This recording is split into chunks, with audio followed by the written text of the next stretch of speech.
Like and subscribe for more educational content.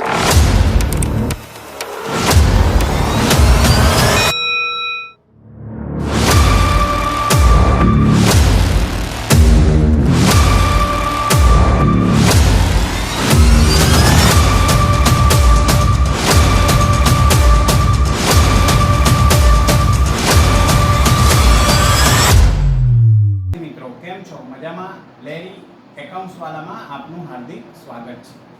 હવે last time આપણે જોયેલું છે કે ભાગીદારીમાં જે નફા નુકસાન ફાળવણી ખાતું કેવી રીતે બનાવવામાં આવે છે. હવે આ નફા નુકસાન ફાળવણીની બધી જ વિગતોની આપણે વિગતવાર ચર્ચા કરીશું.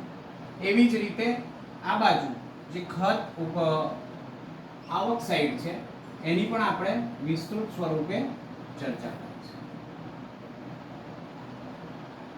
હવે સર્વપ્રથમ વિગત છે મૂડી પર વ્યાજ.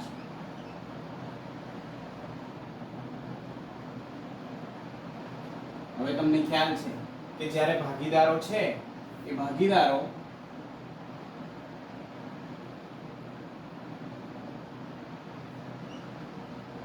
ભાગીદારી પેઢીને લોન આપે કે મૂડી આપે ત્યારે ચોક્કસપણે ભાગીદારી પેઢીને આપી રહ્યા છે એટલે ભાગીદારી પેઢી એના બદલામાં ભાગીદારોને શું ચૂકવશે ભાઈ? વ્યાજ ચૂકવશે. એને જ આપણે મૂડી પરનું વ્યાજ કહીએ છીએ. હવે મૂડી પરનું વ્યાજ ગણવું એ ખૂબ જ સહેલું છે. મૂડી પર વ્યાજ કેવી રીતે ગણવામાં આવે તો હંમેશા ધ્યાન રાખવું કે આ સપોઝ આપણું નાણાકીય વર્ષ છે. આ નાણાકીય વર્ષ 24-25 છે. આની શરૂઆત થશે 1/4/2024 થી અને આનો અંત થશે 31/3/2025. હવે અહીંયા આપણી પાસે મહિનાઓ આવશે: એપ્રિલ, મે, જૂન, જુલાઈ, August, September, October, November, December, January, February અને માર્ચ. એપ્રિલ, મે, જૂન, જુલાઈ, August, September, October, November, December, January, February અને હવે હંમેશા યાદ રાખવું કે મૂડી પર જે વ્યાજ છે એ 1/4/24 ની બાકી એટલે કે જે શરૂઆતની બાકી હોય એના ઉપર ગણવામાં આવે છે. ધારો કે બે ભાગીદારો છે A અને B. A ની મૂડી 5 લાખ રૂપિયા છે અને B ની મૂડી 3 લાખ રૂપિયા છે.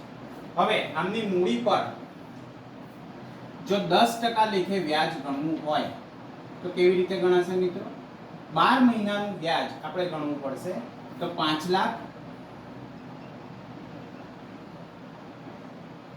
ગુણ્યા 10% અને 12 મહિનાનું વ્યાજ એટલે 12/12 એટલે 50,000 રૂપિયા વ્યાજ થશે. એવી જ રીતે જો B ની મૂડી ઉપર વ્યાજ ગણવાનું થાય તો 3 લાખ રૂપિયા ગુણ્યા 10%. 12 મહિનાનું વ્યાજ ગણવાનું છે માટે 30. તો આવી રીતે મૂડી પર વ્યાજ ગણવામાં આવે છે. કદાચ એવું બને કે કોઈ ભાગીદાર અહીંયા સપ્ટેમ્બર 1 સપ્ટેમ્બર 1/9 મૂડી લઈને આવ્યો. એને એડિશનલ વધારાની મૂડી કંઈક 2 લાખ રૂપિયા લાયો હોય. કદાચ એ ભાગીદાર છે 1 સપ્ટેમ્બરના રોજ 1 સપ્ટેમ્બર 24 ના રોજ વધારાની 2 લાખની મૂડી લાવે છે. બરાબર છે. હવે વધારાની 2 લાખની મૂડી જો લાવતો હોય તો આ 5 લાખ ઉપર તો એને પૂરા વર્ષનું વ્યાજ મળશે. જ્યારે વધારાની મૂડી જે 2 લાખ રૂપિયા છે એમાં September, October, November, December, January, February અને માર્ચ એમ કુલ 7 મહિનાનું વ્યાજ એને મળશે. તો 2 લાખ ઉપર કેટલા ટકા લેખે? 10% લેખે 7 મહિનાનું વ્યાજ. આમ અહીં એ ભાગીદારને 2 લાખની મૂડી ઉપર 2 લાખની મૂડી ઉપર 10% લેખે એટલે કે 20,000 ગુણ્યા 7 ભાગ્યા 12 એટલે 11,667 રૂપિયાનું વ્યાજ મળશે. એટલે એમ કહી શકાય ભાગીદારો કે જ્યારે જ્યારે વધારાની મૂડી ધંધામાં લાવવામાં આવે ત્યારથી લઈને વર્ષનો અંત થાય ત્યાં સુધીના બધા જ મહિના ગણીને અને વ્યાજની ગણતરી કરવામાં આવે છે. હવે બીજો મુદ્દો છે ભાગીદારોને પગાર. હવે ભાગીદારોને પગાર એ બહુ સહેલું છે કે દર મહિને જો 5,000 રૂપિયા પગાર નક્કી કર્યો હોય તો 12 મહિનાનો 60,000 રૂપિયા પગાર થાય. જો 2 મહિનાનો પગાર 20,000 રૂપિયા નક્કી કર્યો હોય તો કુલ 12 મહિનાનો 6 વડે ગુણાકાર કરવો પડશે એટલે 1,20,000 રૂપિયા પગાર થાય. આવી જ રીતે બોનસ અને કમિશનની ગણતરી પણ કરવામાં આવતી હોય છે. સાથે સાથે અનામતો તમને આપેલું હશે કે ચોખ્ખા નફાના આટલા ટકા અનામતો આપણે લઈ જવાની છે તો એ રકમ આપણે ડાયરેક્ટ મૂકી શકીશું. છેલ્લે વહેંચણી પાત્ર નફો. તો વહેંચણી પાત્ર નફો મેં તમને કીધું તેમ A અને B વચ્ચે કયા પ્રમાણમાં વેચવામાં આવશે?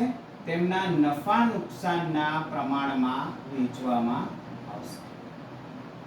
હવે આ જ વસ્તુ આપણે જે નફા નુકસાન ફાળવણી ખાતું છે એના જ અનુસંધાનમાં ભાગીદારોના મૂડી ખાતા બનાવવામાં આવે છે.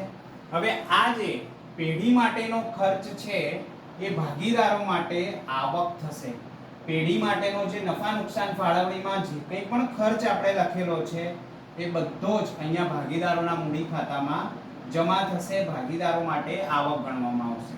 તો અહીં આપણે આ જેટલી વિગતો લખેલી છે આ બધી જ વિગતો લખીશું. મૂડી પર વ્યાજ,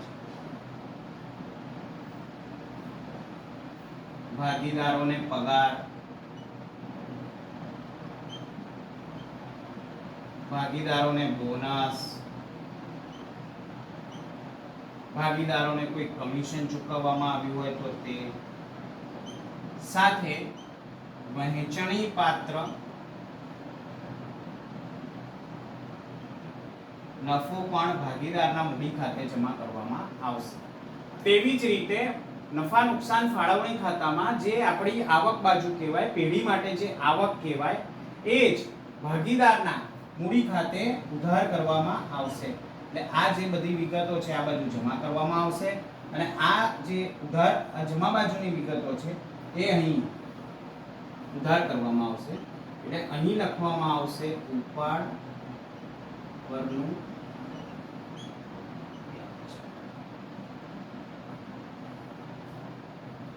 એના સિવાય ભાગીદારોનો જે શરૂઆતની બાકી છે એ બાકીની આપણે વિગતો લખીશું. બીજી સામાન્ય અનામત જે વહેંચણી કરવામાં આવી હોય એ, જો કોઈ ખોટ હોય તો એ ઉધાર કરવામાં આવશે. એમ આપણે ચોખ્ખું ભાગીદારીની ચોખ્ખી મૂડી શોધીશું અને આ જ મૂડીને આપણે નવા પાકા સરવૈયામાં બતાવીશું. તો મિત્રો આ આપણું નફા નુકસાન ફાળવણી ખાતું થયું. આમાં જે વિગતો આપેલી છે એ વિગતની ગણતરી કેવી રીતે કરવી એ આપણે સમજ્યા. હવે નફા બાજુ જે આવક બાજુ છે તો ઉપાડ પર વ્યાજની ગણતરી કેવી રીતે કરવામાં આવે. હવે આપણે શીખીશું ઉપાડ પર વ્યાજ. હવે ઉપાડ કોને કહેવાય એ તો તમને ખ્યાલ છે કે જ્યારે ભાગીદારી પેઢીમાંથી ભાગીદાર પોતાના અંગત વપરાશ માટે કોઈ રકમ લઈ જતો હોય, કોઈ પ્રકારનો માલસામાન લઈ જતો હોય અથવા કોઈ મિલકત લઈ જતો હોય તો તેને આપણે ઉપાડ કહીએ છીએ.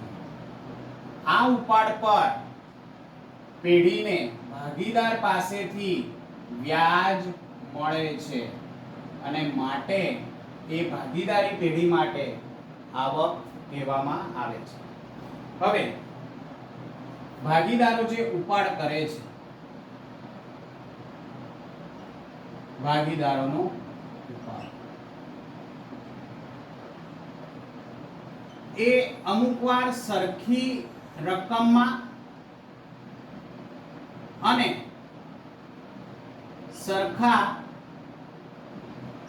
સમય અંતરે કરતા હોય, એટલે એવું બને કે અમુક ભાગીદારો મહિનાની શરૂઆતમાં અમુક રકમ ઉપાડી જતા હોય ચોક્કસ, એવું પણ બની શકે અમુક ભાગીદારો મહિનાના છેલ્લી તારીખે અમુક રકમ ઉપાડી જતા હોય, એટલે સરખી રકમ ઉપાડી જાય છે, સાથે સાથે સરખા સમયના અંતરે ઉપાડી જાય છે. અમુક વાર વર્ષ દરમિયાન ઉપાડ. હવે આ વર્ષ દરમિયાન જે ઉપાડ છે એમાં કોઈ પણ સમય ફિક્સ હોતો નથી, ત્યારે પણ ભાગીદારો એ રકમ ઉપાડી શકે છે. હવે આપણે અહીંયા એવી રીતે જ ગણતરી કરવાની છે, બે રીતે ગણતરી થઈ શકે. એક તો સરખી રકમ અને સરખા પ્રમાણના સમય અંતરે જ્યારે ઉપાડ કરતા હોય ત્યારે કેવી રીતે ગણતરી કરીશું, અને વર્ષ દરમિયાન જો એ ઉપાડી જતા હોય તો કેવી રીતે ગણતરી. મિત્રો, જ્યારે સરખી રકમ અને સરખા સમયના અંતરે ઉપાડ કરતો હોય તો તમને ખ્યાલ છે કે વર્ષમાં કુલ 12 મહિના હોય છે, એટલે એપ્રિલ, મે, જૂન, જુલાઈ, August, September, October, November, December, January, February અને પહેલી મે, પહેલી જૂન, પહેલી જુલાઈ, August, September, October, November, December, January, February અને માર્ચ. હવે જ્યારે પહેલી એપ્રિલે ઉપાડશે તો એ જે 1000 રૂપિયા ઉપાડશે એની ઉપર એને કેટલા મહિનાનું વ્યાજ ચૂકવવું પડશે? 12 મહિના. જ્યારે મે માં પહેલી તારીખે ઉપાડશે ત્યારે એને 11 મહિના. આમ 10, 9, 8, 7, 6, 5, 4, 3, 2 અને 1 મહિનાનું વ્યાજ એને ચૂકવવું પડશે. અહીં કુલ આપણે જ્યારે મહિનાઓની ગણતરી કરીએ તો કુલ 78 મહિના થાય છે. હવે આનું એક ઉદાહરણ લઈએ. એ ભાગીદાર દર મહિનાની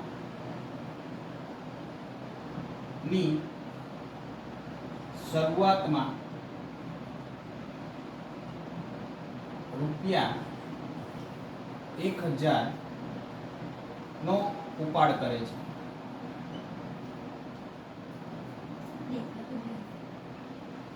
જો વ્યાજનો દર 6% હોય તો ઉપાડ પર વ્યાજ શોધો.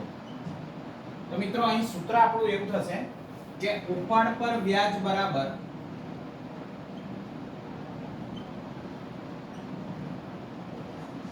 માસિક ઉપાડ ગુણ્યા વ્યાજનો દર એટલે કે 6/100, અને જ્યારે પહેલી એપ્રિલ એટલે કે દર મહિનાને પ્રથમ તારીખે ઉપાડ કરતો હોય એટલે અહીં 78/12 લખવામાં આવશે. હવે માસિક ઉપાડ 1000 રૂપિયા છે, વ્યાજનો દર 6/100 ગુણ્યા 78/12,